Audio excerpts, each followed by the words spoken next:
Bom, boa noite, pessoal. Estamos aqui mais uma vez para mais uma live aqui do Artemis Laboratório. Eu sou o Dr. Fábio Rocha Lima, médico patologista, diretor técnico do Artemis Laboratório.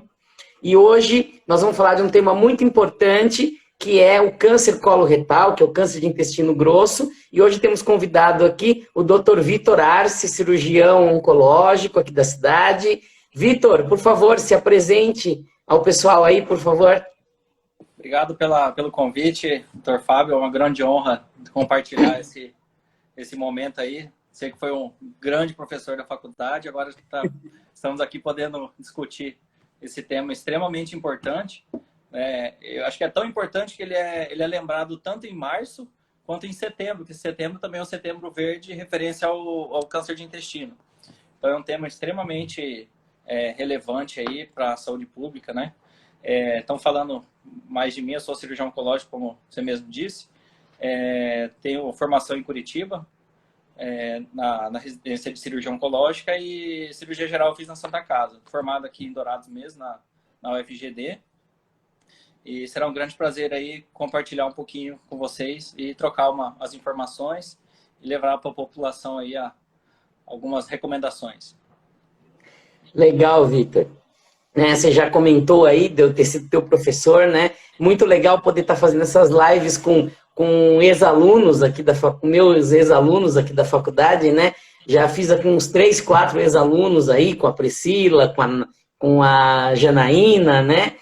Com você agora. Então é muito legal poder estar compartilhando desses assuntos, né? Bom, então, Vitor, nós estamos aí, né, nesse mês de março, um mês dedicado ao câncer coloretal, né, um dos cânceres que mais mata aí no Brasil, no mundo, né.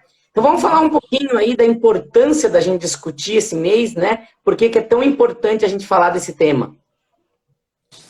O câncer coloretal, ele tem extrema relevância pela epidemiologia, né? Hoje ele é no Brasil, né? Muda um pouco no mundo aí, mas é o terceiro câncer mais comum nos homens e o segundo em mulheres. Cerca de 40 mil casos, 40 mil óbitos ao ano, 120 mil mulheres e 20 mil homens, é meio pareado aí a incidência, mas devido a essa importância e a capacidade que a gente tem de diagnóstico precoce, é importante levar as informações para a população, porque é muito lembrado mama, colo de útero, que câncer de próstata é muito lembrado, muito bem divulgado, que são doenças rastreáveis, e o câncer de colo retal, às vezes passa um pouco batido aí nas campanhas. Tem uma alta incidência, é evitável, né? É possível fazer o diagnóstico precoce e às vezes é negligenciado essa informação. Uhum. E é importante porque ele é um câncer que tem uma alta incidência tanto em homens quanto em mulheres, né? E por isso ele acaba tendo uma mortalidade tão grande, né? Uma quantidade de casos tão grandes, né, Vitor? Exatamente. Então a gente, né, pode falar um pouquinho depois dos fatores de risco e quais seriam as formas da gente evitar, mas o câncer coloretal, para ter ideia, ele ultrapassou o câncer de pulmão nos homens. Hoje está em segundo lugar nos homens, perde para a próstata. Antigamente, quando se fumava mais, né, era mais divulgado, não tinha campanha de tabagismo, então o câncer de pulmão ficava na frente. Alguns países ainda, câncer de pulmão está na frente, mas tem essa relevância aí. Uhum. Muito bom. Bom, Vitor, então vamos falar um pouquinho, né? O pessoal fala, às vezes o pessoal não sabe do que é cólon, o que é reto, né? Vamos situar o pessoal um pouquinho, né? Aonde é esse câncer, né? Onde que é o intestino grosso, cólon, reto, né? Porque fala câncer cólon retal, a pessoa não tem ideia da onde nós estamos falando, né? Quando a gente fala, então, de câncer de intestino, a grande maioria dos casos ocorre no colo e no reto. O que seria isso? A parte do intestino grosso. Então, o intestino é dividido em intestino fino, que é a parte mais inicial do intestino, que tem maior comprimento, e ele menos frequente um câncer, a doença maligna de intestino delgado, intestino fino. A grande maioria das vezes ocorre, então, no intestino grosso, que é a porção final. Ele é mais responsável ali pela absorção de água, principalmente. nem tanto pela digestão, mas é mais pela absorção de água. Ele, então, se divide no cólon, como um todo, e o reto, que é a porção final do intestino. Então, o reto é a porção terminal que vai findar aí com o orifício anal. E a grande maioria dos tumores ocorre nessa porção mais final, que a gente chama de reto e sigmoide. A grande maioria das vezes ocorre nessa topografia, que é a parte final do intestino. Tanto é que algumas formas de rastreamento não precisa nem fazer a colonoscopia completa. Só de conseguir fazer a reto-sigmoidoscopia, essa avaliação final, já tem uma grande importância.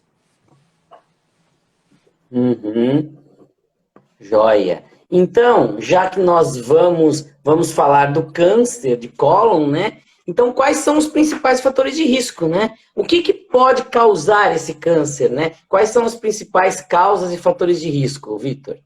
Tá. O grande fator de risco, que é ainda o marcador que a gente usa para iniciar o rastreio, é a idade. Então, a idade a partir de 50 anos é o principal fator de risco. Existem fatores pessoais, então, que a pessoa adquiriu durante a vida dela, ou algum fator genético que ela carregue, né, algum gene familiar que possa aumentar o risco. Então, a gente tem idade, obesidade, tabagismo, dieta, coloca aí dieta não saudável, que a gente pode ponderar várias considerações aí. Quando eu falo dieta não saudável, é dieta pobre em frutas, legumes, verduras, vegetais pouco processados em geral. Isso é tão importante que a Organização Mundial da Saúde recomenda pelo menos, muito pouco, mas 30 gramas no mínimo desses vegetais por dia. Então, alimentação saudável seria isso. Não saudável, né? Então, falta desses alimentos naturais, excesso de alimentos processados, principalmente carnes processadas, salsicha, linguiça, peito de peru, que é vendido como uma coisa saudável, mas não é. Ele aumenta o risco de câncer coloretal, bacon, enfim, as carnes processadas como um todo. Ainda dentro da alimentação não saudável existe etilismo, então bebida alcoólica. Mais de 30 gramas de álcool por dia já é considerado um fator de risco para o câncer coloretal. Pela inflamação que o álcool causa, e ele é, de certa forma, um solvente que facilita toxinas entrarem no intestino, entrarem nas células e ter interação ali com interação molecular, né, que vai desenvolver a doença. Então, o álcool ele é de várias formas, ele funciona nesse mecanismo, na fisiopatologia do surgimento do câncer coloretal. E em relação a excesso de carne vermelha, não só a carne processada é um fator de risco, mas também o excesso de carne vermelha que a pessoa consome. Antes, a Organização Mundial da Saúde falava em 3 porções ao dia, hoje está mais quantificado um pouco. Para a gente, do nosso costume brasileiro, né, parece um pouco que eu vou falar, mas o recomendado é no máximo 500 gramas de carne cozida por semana. Então, é meio que de carne por semana. O ideal seria. A partir disso, aumentaria o risco. Então, para nossa cultura, pode parecer muito pouco. Tem gente que come isso provavelmente em 1 ou 2 refeições. Então, esse seria um fator de risco. Então relembrando, obesidade, tabagismo, alimentação inadequada, que é um leque, poderíamos ficar a noite inteira só falando de alimentação. E falta de exercício físico também, extremamente importante. Então, obesidade mais sedentarismo são os grandes, são grandes responsáveis pela eminência aí do câncer coloretal. E se a gente considerar que a população tem ficado mais obesa nos últimos anos, nas últimas décadas, explica esse aumento da incidência, tá? Além de aumentar a incidência, a gente está conseguindo fazer mais diagnóstico também, que antes provavelmente não fazíamos. Eu acho que o que eu tinha para passar em relação aos fatores de risco, ainda tem bastante coisa, né, para a gente comentar, mas se quiser. A questão genética e familiar é importante também, né, Vitor? Não, com certeza. Então, ainda dentro dos fatores de risco, história pessoal, o paciente teve outro câncer, né? Teve câncer de mama, ou câncer de ovário, um câncer de próstata. Então, ele tem fator de risco, né? Isso aumentaria o risco de ele ter. E história familiar. Então, quando a gente entra na questão familiar, tem algumas doenças, né, que são bem descritas aí. Tem a polipose adenomatosa familiar, quando o paciente forma dezenas, centenas de pólipos, e esses pólipos levam à formação de um adenocarcinoma, né, de uma neoplasia maligna do colo. Então, é uma herança genética. E também tem a síndrome de Lynch, que é uma doença também genética, só que ela não forma esse monte de pólipo, como a PAF, né, que é a polipose familiar. Mas a família carrega uma mutação ou mutações em que leva o risco de formação de vários tipos de câncer, inclusive o colo retal. Aí entra a próstata, rim, mama, enfim, uma série de doenças. Só uma ponderação, eu comentei que 50 anos é o fator de risco, só que há 2 anos, 2 anos e meio mais ou menos, me perdi um pouco por causa da pandemia, mas a Sociedade Americana de Oncologia reduziu para 45 anos o início do rastreio do câncer coloretal. Tá? Depois a gente pode comentar quais são as formas, mas então só para reforçar mais uma vez a importância da divulgação desse rastreamento, muitas vezes é deixado de lado. Próstata e mama todo mundo lembra, mas o coloretal ninguém fala, doutor, eu queria fazer uma colonoscopia, ninguém normalmente pede, né? Uhum. Então, se a gente for traçar um perfil aí da pessoa de risco, né? Você falaria assim, uma pessoa aí com mais de 50 anos, obesa, que não faz atividade física, que não come verdura, não come quase fibra, gosta muito de carnes processadas, come muita carne processada, né? E tem um antecedente familiar de câncer de cólon ou outros cânceres e ainda fuma. Então, se a pessoa tiver esse padrão aí, a chance dela ter câncer de cólon é enorme, né? Isso, resumindo mais ou menos. Esse perfeito, é o estereótipo do paciente de alto risco para câncer coloretal. 50 anos, obeso, comedor de carne, que não tem alergia ao alface, por exemplo, entendeu? Então, Sim, esse é o perfil dos doentes, né? E isso tem a ver também, né, Vitor, com a pessoa que come pouca fibra, ela tem uma função intestinal mais lenta, né? Um trabalho intestinal mais lento, né? E também faz com que esses alimentos, aí a carne, os embutidos, fiquem mais tempo em contato com a mucosa intestinal, né? Por isso que comer muitas fibras é importante para você ter para que esse alimento seja essas substâncias cancerígenas sejam eliminadas mais rápido dentro da luz intestinal, né? Exatamente. O tempo que fica exposto, o intestino fica exposto, é diretamente proporcional à capacidade de ter uma mutação em alguma célula, em algum enterócito ali e desenvolver a doença. E ainda mais com ingestão alcoólica, esse álcool, mas além da capacidade de inflamação local que ele conduz, é essa capacidade de solvente de algumas substâncias tóxicas que facilita a entrada na célula. Tá? Então, essa relação intestino lento aumenta também o risco. E uma outra observação também, já tem algumas descrições da carne muito torrada, daquela quase uma fuligem que é feito não só carne, mas alimentos como um todo muito torrados, aquela fuligem, aquele excesso de carbono ali, ele é irritativo e também com várias exposições também aumenta o risco de desenvolver a doença. O que tem a ver com essas carnes processadas também, né? Que muitas vezes passam por processo de defumação, né? De hipercozimentos, né? Então, reforça mais ainda o problema de você comer esse excesso de embutidos, né? Exato. E além disso, os conservantes, né? Que aí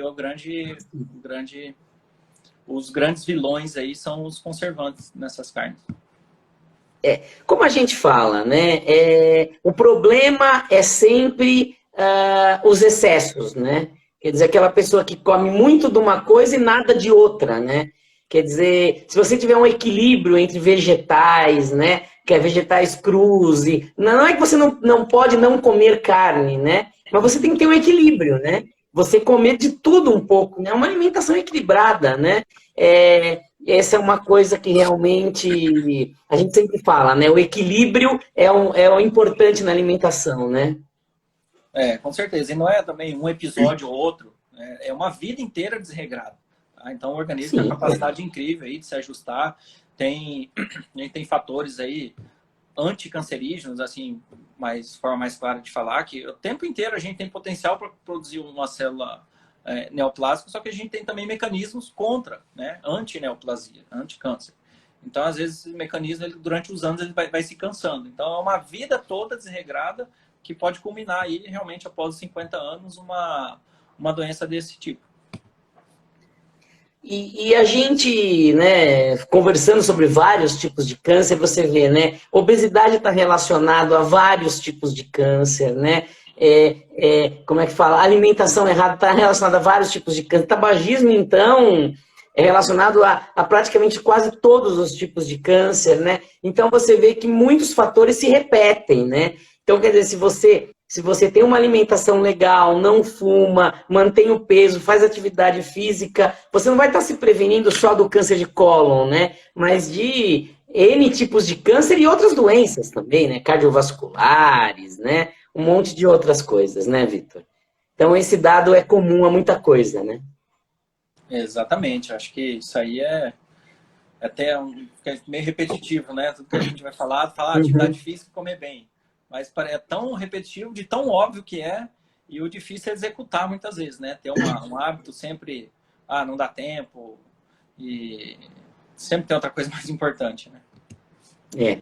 Esse é um problema. Bom, Vitor, vamos falar um pouquinho, então, o que a pessoa sente, né? Quando que a pessoa pode ter algum sintoma do câncer de colo? Quando que ele dá sintoma? Ele só dá sintoma quando já está avançado, né? Mas o que a pessoa sente? Como que é esse quadro clínico? O quadro clínico, assim, ele é bem variável, tá? Então, tem os casos mais precoces, mais iniciais, provavelmente vão ser assintomáticos, o paciente não vai sentir nada. Esse é o grande problema, porque, não sinto nada, não vou atrás. E quando sente, demora muitas vezes para procurar, né? Principalmente a população masculina, né? Mas, em geral, um tumor instalado, ele vai ter sangramento, talvez um dos mais importantes. Então, sangramento intestinal sempre é um alerta vermelho, né? Com bastante sirene aí. Claro que a gente tem as doenças orificiais, doenças benignas que também causam. E outros tipos de tumores também podem ter sangramento intestinal, como tumor de estômago, ou, enfim, outra neoplasia do trato gastrointestinal. Mas sangramento talvez seja um dos mais importantes, um dos maiores sinais de alerta. O paciente de câncer de intestino, ele pode ter um emagrecimento inexplicável, um emagrecimento não intencional, começou a perder peso e anemia, então é um grande sinal de alerta. Ainda mais, muitas vezes, o sangue é imperceptível, é um sangue oculto nas fezes, que até é o nome de um exame que a gente poderia fazer para investigar. Então, sangramento, emagrecimento não intencional, anemia inexplicada, tá? Dores, fraqueza por conta, provavelmente, da anemia, massa abdominal, então um caroço, um nódulo que não tinha, começou a surgir. Enfim, sintomas assim que são coisas que o paciente não tinha e que passou a ter, ele deve procurar um atendimento especializado. Seja um clínico geral, porque pode ser muita coisa, né? Pelo menos para poder direcionar se é alguma coisa relacionada ou não ao câncer. E outra coisa muito importante, nós estamos falando de intestino, um câncer no intestino vai alterar a função do intestino. Então, ele vai ter alterações de hábito intestinal. Ele vai começar a ter diarreia, outro momento vai ter prisão de ventre, o intestino vai começar a ficar mais preso. O formato das fezes, se é um tumor no final do intestino, ele pode ser um tumor em formato de fita, que é bem característico, fita longa, que é um tumor de reto baixo, ou às vezes até de canal anal. Então, esses são os principais sintomas para a gente levar em consideração. Uhum. Mas lembrando, né, que sempre quando tiver sintomas, normalmente já é uma lesão mais avançada, né? E o objetivo principal é a gente tentar diagnosticar antes, né? Então, a partir de qualquer desses sintomas que eu comentei, a gente tem que ir atrás do diagnóstico precoce, tá? Que seria uma forma de prevenção secundária. A gente não evitou ter, a gente não respeitou todas as recomendações, não fiz atividade física, obeso, comi mal a vida inteira. Então, começou a ter sintoma, pelo menos vai mais cedo, né? Procure mais cedo o atendimento, porque provavelmente é uma doença instalada. Uhum. E a pessoa que quer começar a se prevenir aí, né? Qual que é o exame de rastreamento? Qual que é o exame, entre aspas, né, preventivo pro câncer de cólon e reto? Bem, vou explicar um pouquinho essa questão do entre aspas aí, porque é importante. Então, como que a gente vai evitar ter o câncer? Seria a prevenção primária. Assim como a gente, não quero me molhar na chuva, então eu não vou na chuva. Então, a forma de prevenir é não sair. Então, o que eu não faria? Então, manter atividade física, tudo aquilo que a gente já comentou. Alimentação adequada, evitar os excessos, álcool e evitar 100% tabagismo. Quando a gente começa a falar em diagnóstico precoce e rastreamento, a gente divide em duas populações. Os que nós queremos fazer o diagnóstico mais precoce possível, que são aqueles que já têm algum sintoma. Então, a gente já vai fazer, provavelmente, uma colonoscopia, né, que seria o método de rastreio e diagnóstico ao mesmo tempo. Recomendo. E os pacientes assintomáticos. Não sinto nada, tem que procurar? Tem. A Sociedade de Coloproctologia do Brasil, ele recomenda a partir dos 50 anos, o INCA também. Mas, como eu disse, nos próximos anos deve mudar, eles devem acompanhar de oncologia, de cancerologia americana, que seria a partir dos 45, mesmo sem sintomas. Tá? Então, o paciente assintomático faria um exame de rastreio. O exame de rastreio, o melhor exame é a colonoscopia, tá? Porque ele é mais sensível, ele tem a capacidade de detectar lesões muito pequenas e já tratar, seria retirar daquele pólipo, daquela lesão muito inicial. Outro exame que é muito mais barato, muito mais simples, que principalmente quando a gente fala de saúde pública, perfeitamente aplicável, que é a pesquisa de sangue oculto nas fezes. Tem várias formas de fazer essa pesquisa, inclusive moleculares mais precisas, só que muitas vezes as lesões pequenas não são detectadas. Só que, então, de forma aí, resumindo, né, de forma preventiva de diagnóstico precoce, os pacientes assintomáticos a partir dos 50 anos ou 45, a depender aí do que a gente vai se guiar, fazer pelo menos a pesquisa de sangue oculto nas fezes anualmente, ou melhor ainda, a colonoscopia se for acessível, depende aí do contexto de recursos, de população, tá? Então essa seria a forma as formas mais eficazes. E aí eu tô com 50 anos, fiz a colonoscopia, deu normal, não tem nenhuma alteração pré-cancerígena, nada. Eu tenho que repetir esse exame em quanto tempo? Também varia, tá? Varia, não tem... falava assim, 5 anos, outros 2 anos, depende muito dos fatores de risco. Se é um paciente que tem uma história familiar, se tem uma história pessoal, se ele está no grupo de risco, né, naquela obeso, sedentário, naquela questão. Então, se a gente abrir lá a Sociedade Brasileira de Coloproctologia, fala bianual. Então, a cada 2 anos, pelo menos, ou a colono ou pesquisa de sangue oculto nas fezes. Mas isso aí é bem maleável e a recomendação principal é mais ou menos o que é feito na urologia hoje, é sempre individualizar, acompanhar junto com o especialista.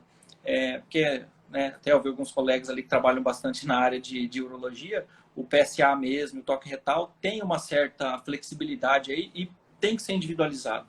Tá? Então, o colo retal é da mesma forma, assim, tem que decidir junto com o paciente, junto com a família, não tem uma receita de bolo, existem recomendações, tá? Existem recomendações. Então, é isso aí. Bianual, pelo menos, ou pesquisa sangue oculto anual. Tá. Ok, então isso é muito importante, né? E você vê realmente, né, pela importância, né, e pela quantidade de casos, realmente se fala muito pouco, né, do câncer, do rastreamento do câncer de cólon e da importância disso, né? Você vê que a população, de um modo geral, pelo menos por cima tem uma ideia, né, da prevenção do câncer de colo de útero, do câncer de mama, do câncer de próstata, do câncer de pele, né, de utilizar o protetor solar, e realmente o câncer de colo, né, se você conversar com a população, o pessoal não sabe nem o que é uma colonoscopia, né? Exato. E muitas vezes fazem rastreio de doenças que não tem recomendação de fazer rastreio. Sim. Enfim, algumas neoplasias aí que é feito com bastante frequência e não tem uma evidência científica de que vale a pena pesquisar tanto. Eu vou até dar um exemplo que eu trabalho muito, que é o câncer de tireoide, né? Um câncer de malignidade muito baixa e que se faz ultrassom de tireoide à torta e à direita aí, tanto que a incidência de câncer de tireoide disparou porque se faz hiperdiagnóstico, né? E é um câncer que tem uma mortalidade baixíssima, né? E se preocupam, às vezes, muito mais com o rastreio dele do que com o rastreio do câncer de cólon, né? Exatamente, que é recomendado, existe milhares de evidências científicas, já está mais do que sedimentada a importância desse rastreio, e eu, na minha opinião, é extremamente negligenciado. Uma doença que a gente pode resolver lá no começo, um pólipo pequeno que tira, né, consegue fazer ressecção aí em 10, 15 minutos, no máximo, dependendo do tamanho. Então, você evita, é custo efetivo, isso há muito tempo já foi provado, é custo efetivo, é muito mais barato fazer uma colonoscopia, 800 mil reais aí, o custo, do que fazer um tratamento depois. 100 colonoscopias paga o tratamento de uma pessoa, provavelmente, entendeu? Um tratamento oncológico completo. Químio, rádio, enfim, todo o processo, internação, cirurgia grande. Então, em termos de saúde pública, é mais do que provado que esses exames de rastreamento são custo efetivos. Legal, legal.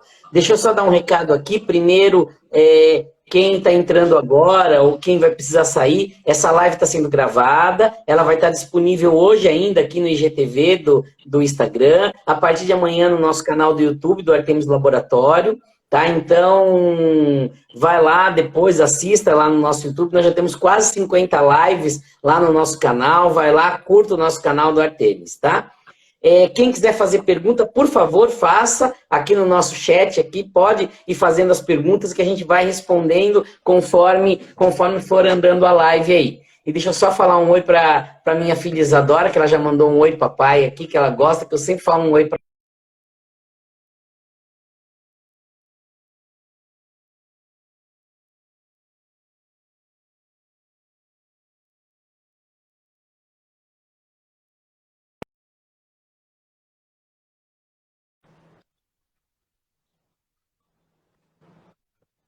tá aí de volta.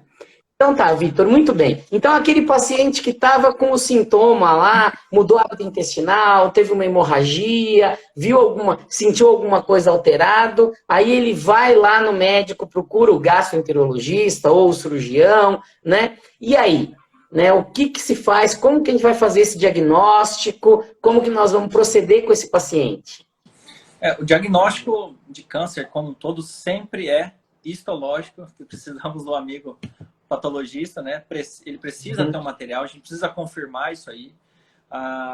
Então, a forma mais eficaz aí seria então, a colonoscopia ou retossigmoidoscopia, depende da técnica aí, da extensão que a gente quer estudar do intestino. A colonoscopia, só para o pessoal entender, enxerga todo o intestino grosso, o finalzinho do intestino fino, e a retossigmoidoscopia é mais a porção distal, do reto e do sigmoide. São os últimos centímetros do intestino, onde fica a maioria dos 2/3 dos tumores. Então, o que a gente precisa fazer? O paciente, com todos os sintomas, todos aqueles comemorativos, sugestivos, a gente vai solicitar a colonoscopia, ou, enfim, um exame de imagem, um exame endoscópico, para a gente tirar um pedacinho, um fragmento, ou tirar a lesão inteira, dependendo do tamanho, é possível, e encaminhar para o laboratório de patologia, onde vai ser feito o estudo anatomopatológico, para a gente ter a certeza ou excluir o câncer coloretal. Tem vários critérios aí que a gente usa de agressividade, prognósticos que a gente vai usar para depois fazermos o estadiamento do paciente, ver se essa doença é localizada, se é uma doença metastática, para, consequentemente, definir o tratamento. Aí entro eu na história, né? O patologista, né? Então, né, o paciente fez a colonoscopia e lesões que você encontra, você retira um fragmento ou a lesão, né? Que é o processo da biópsia, né? E aí esse material tem que ser levado para o laboratório de patologia, né? É lá que esse material vai ser processado e aí eu vou estar olhando no microscópio as características celulares daquela amostra que foi feita lá na colonoscopia, né? E aí eu vou ver as células, vou caracterizar se aquelas células são normais, se aquelas células estão alteradas, se é um tumor benigno, se é um tumor maligno, um câncer, né? Que tipo de câncer que é. E aí, baseado nesses dados, né? que o médico patologista, né, vai laudar, vai dar o diagnóstico lá, que aí você vai tomar a sua conduta inicial, né, Vitor? Exato. Então, é o grande elo aí, né, da cirurgia com a patologia, isso aí é o que vai definir o tratamento. Então, o patologista aí é fundamental para a gente definir as características das lesões, se é bem diferenciado, se é pouco diferenciado, para a gente definir o prognóstico do paciente. Tá? Existem aquelas lesões borderline, se a gente pode falar assim, que são os pólipos, que tem pólipos, são adenomatosos, né? São adenomas de baixo grau, de alto grau, isso aí é extremamente importante, é o patologista que dá essa informação para a gente.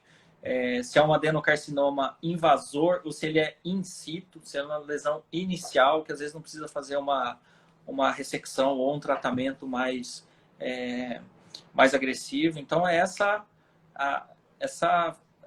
peculiaridade aí que é fundamental à patologia. Né? O adenocarcinoma in situ é totalmente diferente do adenocarcinoma invasor. E às vezes é microinvasor, milimetricamente definida esse conceito, né? essa questão. E aí o tratamento é principalmente cirúrgico, né, o Vitor? O câncer de cólon, o tratamento principal dele é cirúrgico, né? Na grande maioria das vezes, né? O tratamento curativo ele vai envolver a cirurgia. Dificilmente vai ter um tratamento não cirúrgico capaz de levar a cura. O que muda é a estratégia. Então, os tumores de reto final, reto médio, reto distal, o tratamento é cirúrgico, porém, lesões mais invasivas já tem muita evidência de que fazer tratamento neoadjuvante, fazer um tratamento antes, reduzir o tumor, aumenta as chances de cura, né, de ressecção total e ajuda a preservar a função do órgão. Que seria o quê? Ressecções menores chances de colostomia, menos morbidade. Então, isso aí já está muito bem estabelecido. Então, aqueles tumores mais avançados, a gente faz químio, radioterapia antes, reduz e opera. Tá? Alguns tumores de cólon mais avançados, com invasão de parede, né, que são os T4, ou que invada outro órgão, também tem uma boa evidência a gente fazer quimioterapia antes, reduzir o volume tumoral. Além disso, com a quimio, fazer o tratamento sistêmico antes, a gente consegue entender um pouquinho mais da biologia daquele tumor. Quando a gente fala câncer de intestino, nesse subgrupo, 100 possibilidades diferentes ou mais possibilidades. Então, não é só um câncer de intestino. Ele tem nome, sobrenome, ele tem a biologia dele, tem a mutação dele. A gente considera muitas vezes a idade do paciente para definir um tratamento. É diferente um paciente de 70 anos com um paciente de 25 anos. Tá? E, recentemente, eu vi um caso com um paciente de 15 anos. Então, assim, é muito peculiar, muito diferente e tem que ser individualizado. Né? Então, tem toda uma gama de tratamento possível, terapias-alvos, enfim, tem muita opção. Mas acaba combinando na cirurgia. A gente estava discutindo muito isso, né, numa live que a gente fez há algumas semanas atrás aí com a doutora Sara, né, oncologista aqui da cidade, e a gente discutindo muito isso mesmo, né, da personalização do tratamento, né, não só a personalização do indivíduo, mas também do tumor, do tipo de célula, a caracterização biomolecular, genética daquelas células, né. Então, antigamente você falava, não, a pessoa tem câncer de intestino. Câncer de intestino, o tratamento era X, né? Você tratava todo mundo igual. Hoje, realmente não, né? Hoje você tem uma gama de exames que a gente faz, né? Que demonstram um perfil desse tumor, e aí você associa tudo isso, as características do paciente, para definir um tratamento individualizado, né? E isso hoje mudou demais tanto a cura quanto ao prognóstico melhor desses pacientes, né, Vitor? Com certeza. A métrica, em geral, é a sobrevida em 2 anos, em 5 anos, ou sobrevida livre de doença, ou sobrevida como um todo, a sobrevivência do paciente de 5 anos, e aumentou muito. Eu vi um estudo recentemente, parece que o único que diminuiu nos últimos anos foi relacionado a útero. colo de útero principalmente. O restante, toda a sobrevida melhorou com todo esse tipo de tratamento que a gente faz.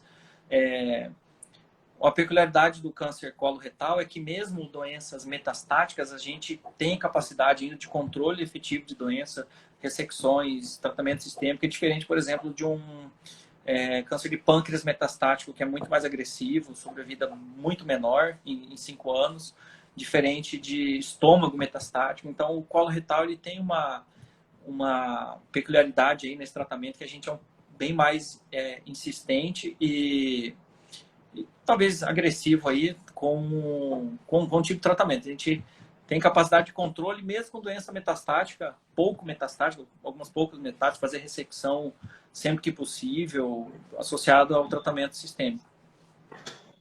Uhum. Mesmo então em doença avançada, né? Quando a gente fala em metástase, quer dizer, aquele tumor que já disseminou, né? Que já deu filhotes em outras regiões do corpo.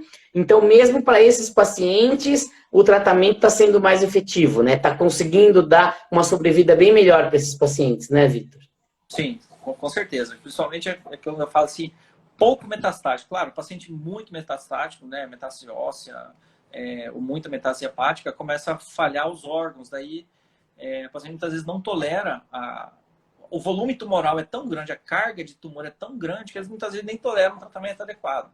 Então, mas como um todo, o paciente com poucas metástases, é possível sim fazer um bom tratamento que alguns anos atrás não seria possível. E que em outras doenças a resposta é praticamente zero. E a gente consegue ter uma resposta um pouco melhor no colo retal. É isso, né? Eu gosto muito de usar uma explicação que eu sempre usei nas minhas aulas, né? Que é assim, que o câncer, né? Ele se comporta como um parasita dentro do nosso corpo, né? A célula cancerígena, ela se reproduz muito mais rápido do que qualquer célula do nosso corpo. E ela consome muito mais oxigênio, muito mais comida, muito mais, né, alimento do que qualquer célula do nosso corpo. Então, aquele tumor crescendo, ele se comporta como um parasita, né? Ele vai consumindo parte daquilo que a gente come e depois tudo aquilo que a gente come, e dependendo do tamanho, da quantidade de célula tumoral que esse indivíduo tem, é como se você tivesse um grande parasita vivendo dentro de você, né? E o câncer acaba matando o indivíduo por espoliação mesmo, quer dizer, né? Ele vai debilitando o organismo, porque o organismo não consegue mais sustentar a quantidade de célula tumoral que tem dentro do organismo, né? Então, por isso que é tão importante a gente sempre falar que quanto mais cedo você diagnostica com câncer, menos células tumorais você tem e mais eficaz é o tratamento, tanto a ressecção cirúrgica quanto a resposta, né, aos medicamentos, à quimioterapia, que esse câncer vai acabar respondendo, e o seu organismo também está mais forte para responder esse tratamento. Bom, com certeza, falou, foi bem esclarecedor. Inclusive, sabendo dessa alta capacidade, alta ganância por glicose que essas células têm, que existe o exame chamado PET scan. O PET scan é uma molécula de glicose marcada com uma radiação que é injetada no paciente, e todas as células que captam muita glicose, que tem alto metabolismo, alto turnover celular, elas brilham nesse exame. Então, elas têm um certo brilho que define, ajuda a gente a fazer esse estadiamento. Alguns órgãos, como o cérebro, ele é muito marcado porque usa muita glicose, mas, em geral, o PET scan é exatamente isso. Ele usa essa característica de alto consumo de glicose para poder marcar os sítios de possível disseminação de um câncer. Legal. E para onde que o câncer de cólon costuma dar metástase? Quais são os principais órgãos aí que recebem metástase do câncer de cólon? Depende da posição. O câncer o retal, distal, ele drena para as veias, né, para os vasos da circulação sistêmica. Ele tem um pouco mais de chance, um pouco mais de capacidade que ele não cai na circulação portal, que seria do fígado. Então ele vai pulmão, né? E o intestino em geral é câncer de fígado, porque drena para a circulação portal e acaba dando mais implantes ali, então, hepático. Então, as metástases à distância, fígado, pulmão, os principais órgãos, e em primeiro lugar são os linfonodos, que é disseminação regional. Então, saiu do intestino, já consegue invadir o sistema linfático e dar metástase linfonodal, tá? Então, seriam os principais alvos aí, metástase óssea, cerebral também é possível, principalmente os tumores pouco diferenciados, mais agressivos. Então, depende da biologia do tumor, mas são os principais órgãos. E aí uma coisa que o pessoal sempre pergunta, né? Não está tendo muita pergunta hoje, então eu tenho que fazer aqui cutucar. Então vamos lá. Aí você fala, é cirurgia, né? Você tira um pedaço do intestino grosso, ou às vezes até o intestino grosso inteiro, né? E como que essa pessoa vive sem o intestino, né? Como é que é a vida dessa pessoa que tirou um pedaço do intestino grosso, ou o intestino grosso inteiro, né? Como é que é a vida dessa pessoa após isso? A vida dá para levar uma vida praticamente normal. Claro que no início vai ter uma certa transição, vai mudar o trânsito intestinal dela, menos intestino, menor absorção de água, mas o organismo tem uma capacidade incrível de resolver isso aí. Um grande exemplo, mesmo que o paciente tira o intestino grosso inteiro, por algum motivo, ele tinha aquela doença familiar que tinha centenas, dezenas de pólipos no intestino, precisou tirar o intestino inteiro, ele vai ficar com uma ileostomia, provavelmente, que é uma bolsinha de intestino fino, que no início sai água praticamente, sai muito líquido. Com o passar do tempo, o organismo tem uma capacidade incrível de se readaptar. Então, essa porção do intestino fino, que não era acostumada a absorver muita água, ele começa a absorver tanta água que aquelas fezes que eram líquidas inicialmente, ela passa a ser mais sólidas.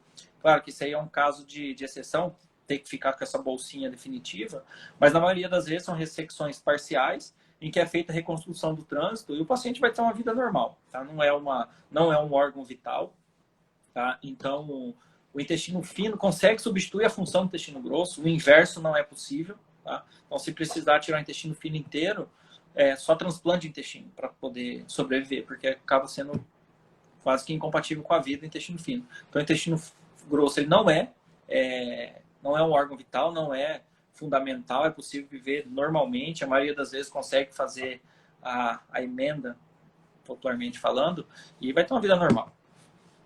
Uhum.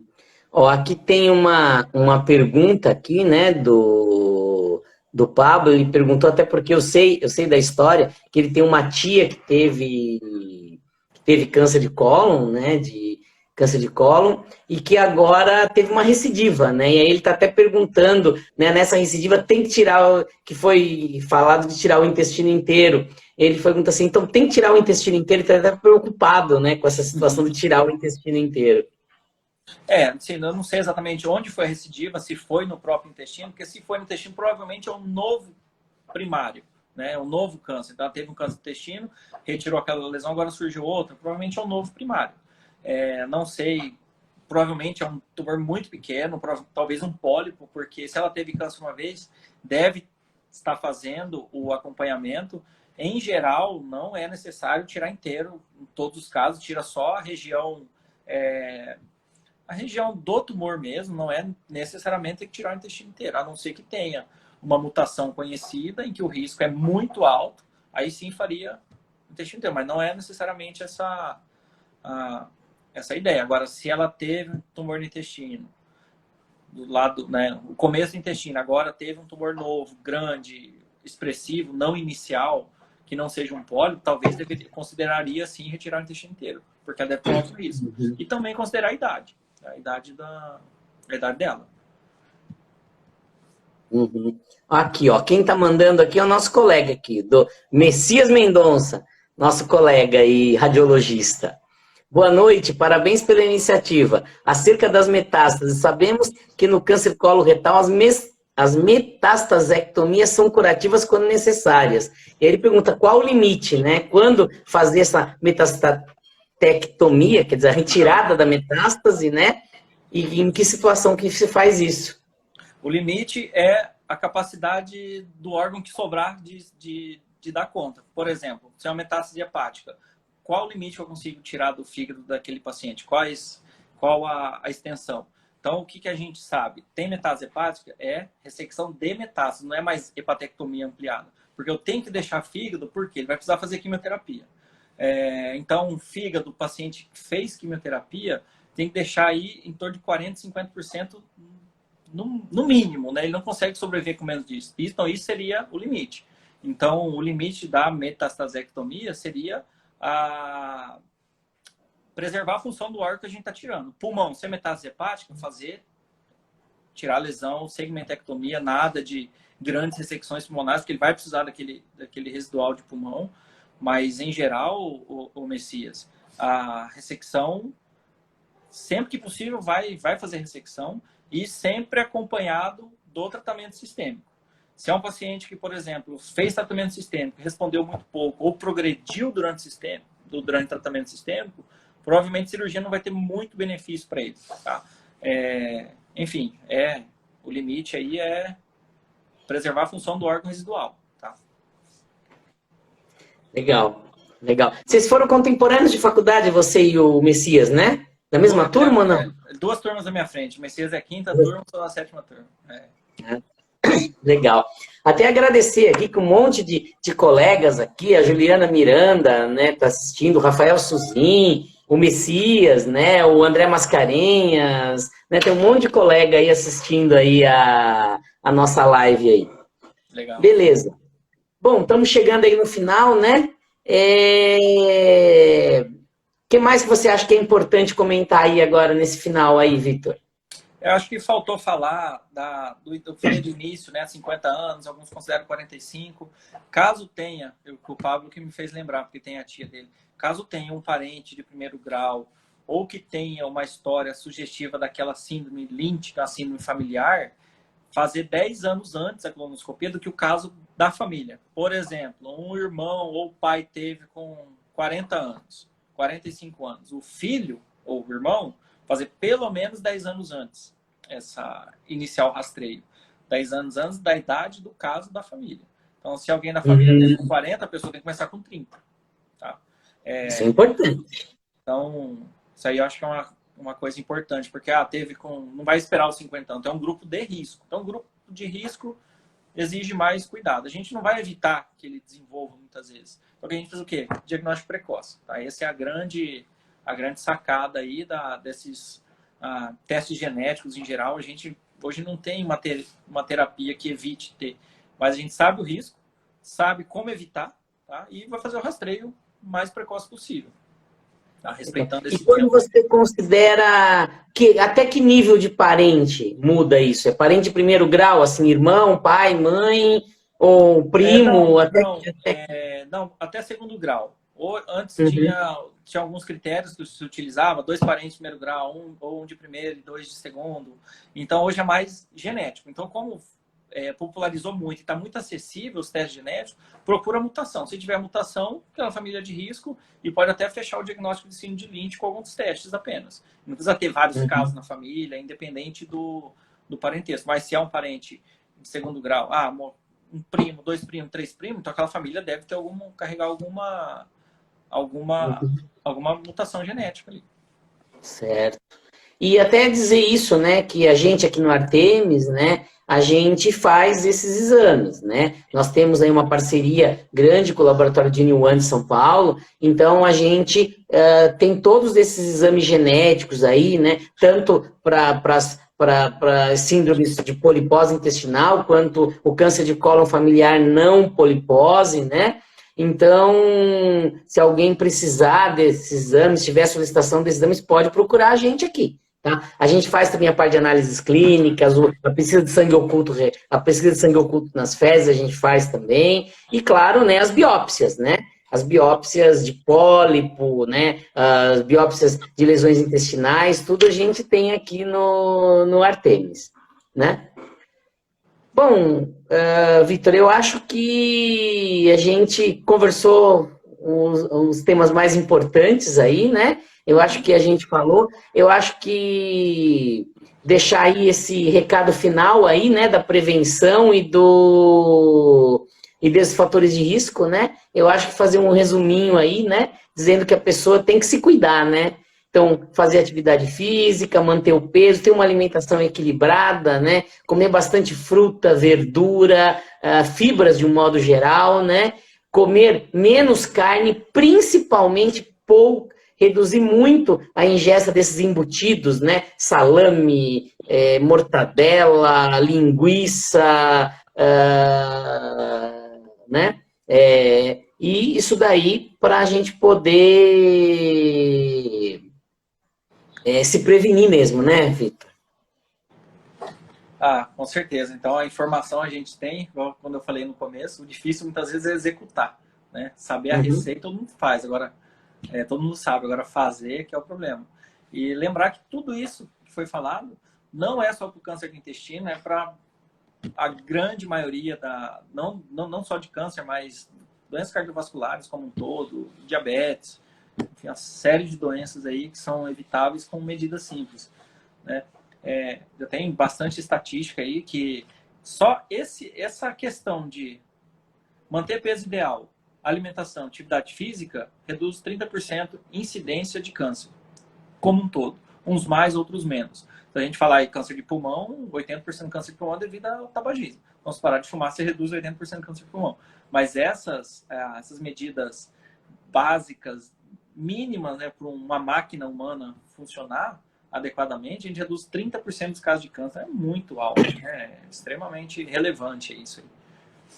Com e certeza. Se a gente considerar que o que mais mata é câncer e doença cardiovascular, a gente reduziria muitas doenças, né? Muita morte, muita internação, muita gente que às vezes deixa de ficar com a família por causa de uma coisa que podia ter sido evitada. Legal, beleza. Bom, Vitor, o pessoal aí que está assistindo, às vezes alguém quer te procurar, aonde que te encontra, onde que você trabalha, né? Como que o pessoal pode te encontrar aí, por favor? Eu atendo na Oncoclínica, né, que é a clínica de oncologia daqui de Dourados.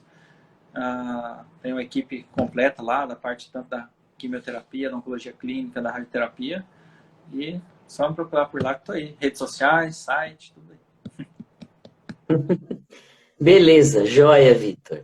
Bom, pessoal, como eu falei, essa live vai ficar gravada agora no IGTV, então daqui 5 minutinhos aí, a gente terminando, ela já vai estar gravada aí.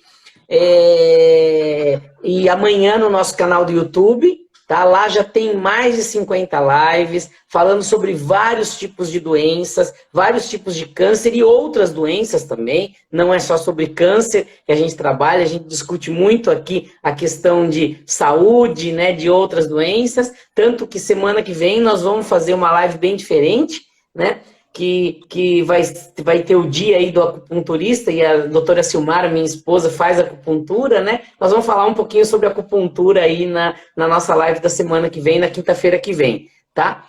Então, pessoal, continue acompanhando a gente aí. Muito obrigado por estarem com a gente aqui até essa hora. Teve bastante gente hoje assistindo aqui a nossa live, né? Então, Vitor, obrigado mesmo pela presença. Acho que foi uma live muito legal, tá? E se despede do pessoal aí. Obrigado mais uma vez, obrigado pelo convite. Foi bem interessante a experiência de falar um pouquinho. E agradecer a todo mundo que participou, aos guerreiros aí, essa hora da noite, ouvindo sobre uma coisa que não é muito estimulante, né? Mas apesar de necessária. Mas foi uma satisfação enorme aí. Tendo alguma dúvida aí, pode mandar depois, a gente responde, que às vezes as pessoas ficam com vergonha de perguntar. Mas em off eu sempre recebo muita mensagem aí. Uhum. Fiquem à vontade de mandar perguntas. Então, pessoal, muito obrigado, tá? O Artemis Laboratório aí está localizado ali na Hilda Bergo Duarte, esquina com a João Vicente Ferreira, perto do Pax Primavera. Nós também temos uma unidade lá dentro do Dourados Medical Center. Se vocês precisarem, tiverem alguma dúvida, eu estou sempre lá no laboratório. Pode entrar em contato com a gente, pelas nossas redes sociais também. Tá? Temos um laboratório bem completo, a gente faz exames aí de análises clínicas, anatomia patológica, citogenética, praticamente tudo que você precisar você vai estar encontrando lá com a gente. Então, pessoal, boa noite, muito obrigado pela presença nessa live e até semana que vem. Vitor, um grande abraço. Boa noite a todos, até mais, até a próxima.